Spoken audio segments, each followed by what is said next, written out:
Bharat TV में आप सभी का स्वागत है। मैं हूं कविता उपाध्याय। हमारे साथ में पंकज लूथरा जी हैं। झिलमिल वार्ड की बात करें तो पूर्व निगम पार्षद रहे हैं और जो हमारी प्रेजेंट में निगम पार्षदा हैं गीतिका पंकज लूथरा जी, उनके पति हैं।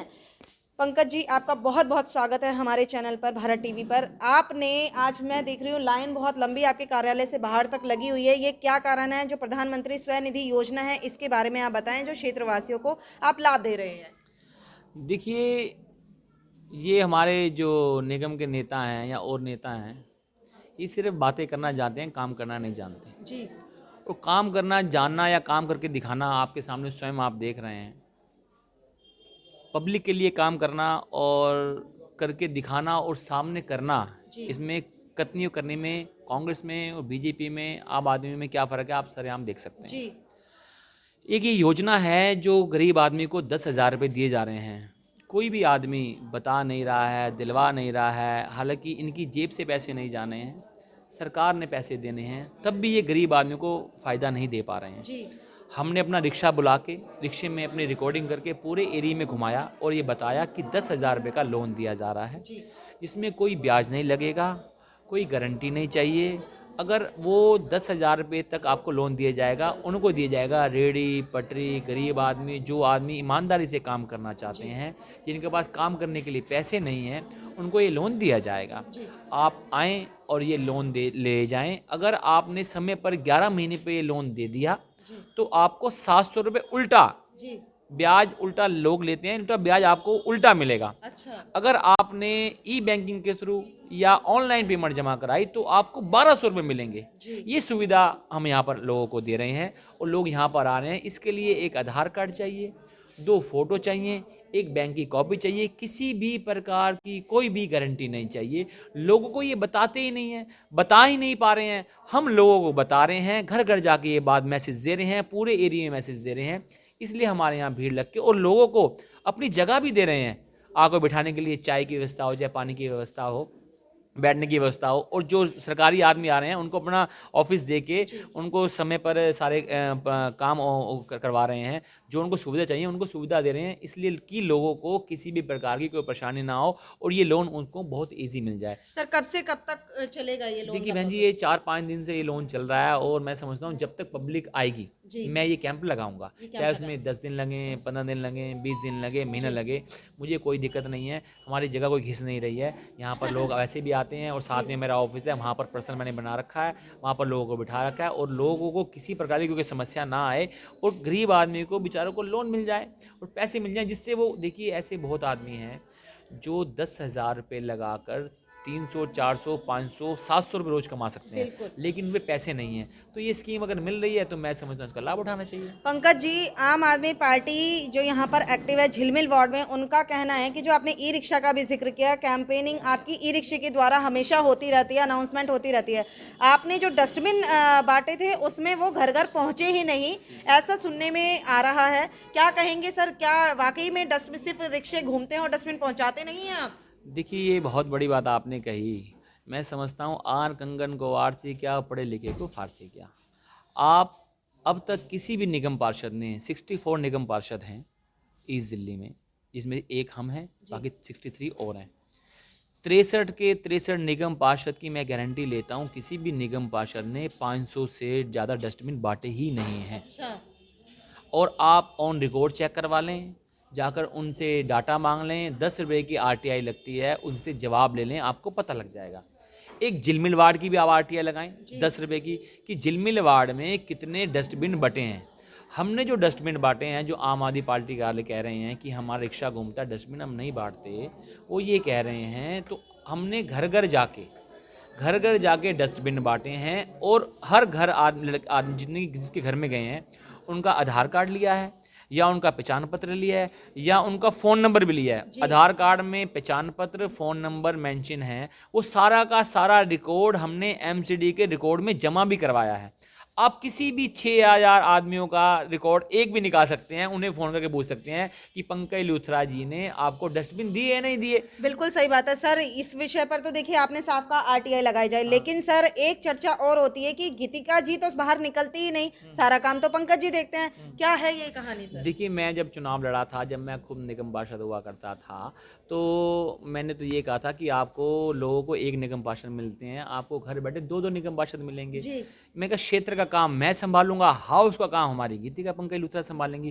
जितने भी हाउस के कार्य हैं जी। जो हैं वो सारे वो जो सरकारी काम है सब वो संभालती हैं, और क्षेत्र के जितने भी कार्य हैं मैं संभालता हूँ। तो 2 in 1 हो गया, तो इनको बेनिफिट होना चाहिए। तो एक्चुअली क्या है, ये वो लोग हैं जो परेशान हैं, ये वो लोग हैं जो कुछ करते नहीं हैं, विपक्ष के लोग हैं, चाहे वो बीजेपी के लोग हों, चाहे वो झाड़ू के वाले लोग हों, इन्हें ना कोई मुद्दा नहीं है। सबसे बड़ा मुद्दा ये है कि हम किसी प्रकार से किसी भी आदमी से कोई भी पैसे नहीं लेते।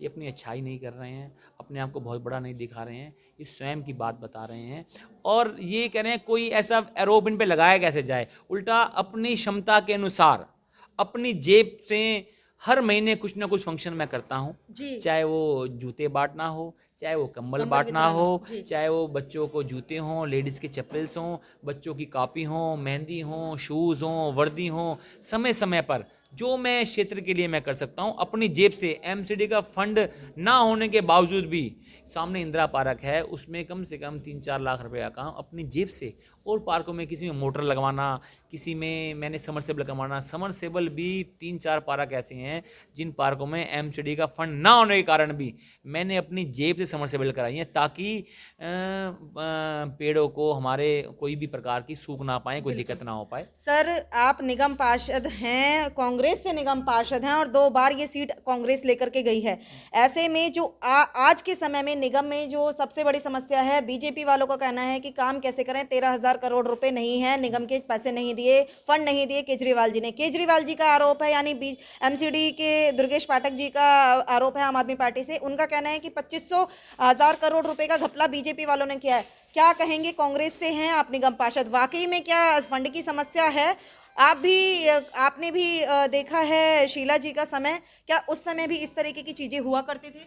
देखिए, ये दोनों पार्टी सिर्फ पब्लिक को पागल बनाने के अलावा कुछ नहीं कर रही हैं। अच्छा। और दोनों ही झूठ के बुलंदे हैं। वो कहते हैं जी 13,000 करोड़ रुपए दिल्ली सरकार हमें नहीं दे रही, वो कह रहे हैं 2500 करोड़ रुपए का घपला कर दिया। अगर 2500 करोड़ का किसी प्रकार का घपला हुआ तो उसकी जांच करवाई जाए, उन्हें बंद करवाया जाए। मैं समझता हूँ 25 करोड़ का घपला, इतना बड़ा घपला हुआ और पता ना लगा, ऐसी इम्पॉसिबल बात है। और 13,000 करोड़ की जहाँ तक की बात है, निगम का फंड, मुझे तो नहीं पता 13,000 करोड़ है नहीं है, लेकिन जो भी फंड है इनका हक बनता है दिल्ली सरकार का, जो निगम के पैसे हैं उन्हें दिए जाएँ। जब दिल्ली में हमारी शीला जी की सरकार 15 साल रही, हमने आज तक कभी भी विकास का कार्य या निगम की तनख्वाह कभी नहीं रोकी। हम ये नहीं चाहते थे कि किसी प्रकार की कंट्रोवर्सी हो, हम सिर्फ काम करने के लिए आए थे और काम करके दिखाया। मैं समझता हूँ 15 साल में जितना विकास दिल्ली में हुआ, आम आदमी पार्टी को 6 साल हो गए हैं आज, इनसे उनकी मेंटेनेंस भी नहीं हो पा रही है।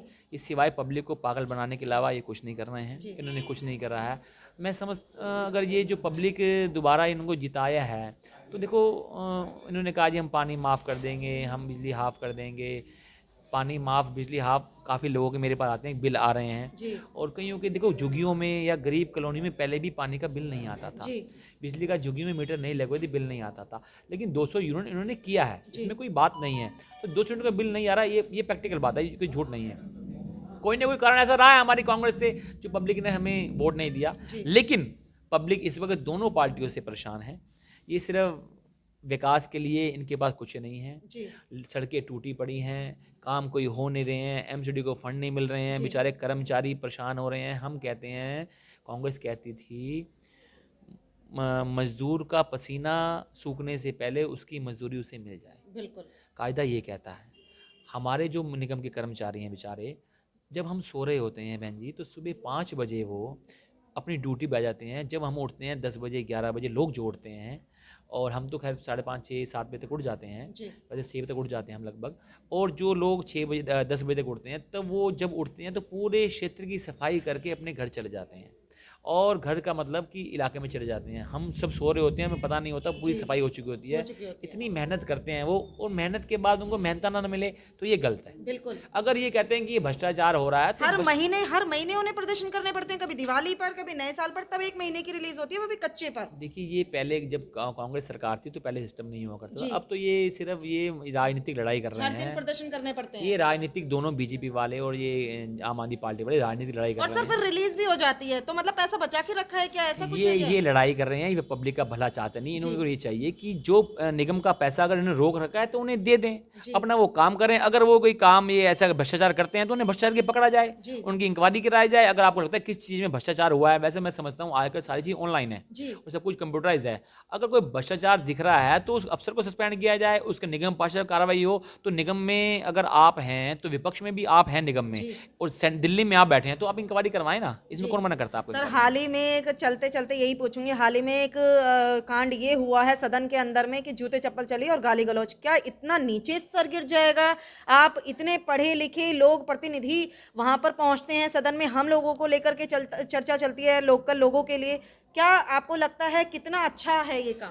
देखिए, मैं समझता हूँ ये बहुत बड़ा दुर्भाग्य है पब्लिक का कि कांग्रेस सत्ता में नहीं है। जी। हम अपना दुर्भाग्य की बात नहीं करें, पब्लिक का। और ये जो ये इन्होंने काम जूते चप्पल का देने हैं, गाली गलौज, जूते चप्पल, मारपीट। ये नेता लोगों को शोभा नहीं देता। 50,000 आदमियों ने आपको अपना प्रतिनिधि चुनकर वहाँ भेजा है उनकी बात रखने के लिए, और वहाँ पर असभ्य भाषा का प्रयोग करें, मैं समझता नहीं। ये आपके विचारिक नहीं होने चाहिए। आप में अच्छे गुण नहीं हैं, इसका मतलब आप बता रहे हैं कि आप अच्छे गुणों के व्यक्ति नहीं हैं। तो पब्लिक भी ये देख रही है, और मैं समझता हूँ इस बार 1.25 साल रहेंगे एमसीडी के चुनाव में। जो ये काम कर रहे हैं, जो लोग जिन्होंने काम किए हैं वो ऑटोमेटिक दोबारा आएंगे। अगर जिन्होंने काम नहीं किए वो दोबारा नहीं आएंगे। हमें पब्लिक ने 2 बार जिताया। देखो, हमारी कोई औकात जीतने की नहीं थी, ठाकुर जी की बड़ी कृपा है, पब्लिक ने प्यार दिया। अगर पब्लिक आगे भी प्यार देगी, वो चाहती है कि मैंने काम किया या काम करता हूँ या काम कर सकता हूँ, तो फिर जिता देगी। अगर नहीं चाहती तो हमें घर बैठा देगी, इसमें कोई बात ही नहीं है। लगता है इस बार वापस कांग्रेस के दिन, क्योंकि लोग याद भी कर रहे हैं, वापस कांग्रेस आ जाएगी? देखिए, हमारी उम्मीद पूरी है कि कांग्रेस इस बार सत्ता में आनी चाहिए। जिस प्रकार से पब्लिक परेशान है, नेताओं जितने भी हैं ये झूठ बोलते हैं, झूठ बोल के सत्ता में आए हैं, तो पब्लिक को समझ आ गई है। लेकिन अगर पब्लिक भला चाहती है वाकई में, तो मैं समझता हूँ उन्हें कांग्रेस को लाना ही पड़ेगा। बिल्कुल सही बात है। आपने पंकज लूथरा जी को सुना, सिर्फ यही बातें, स्पष्टवादी हैं, सारी बातें खुल करके करते हैं। अब जजमेंट आपको करना है कि हमें क्या चुनना है।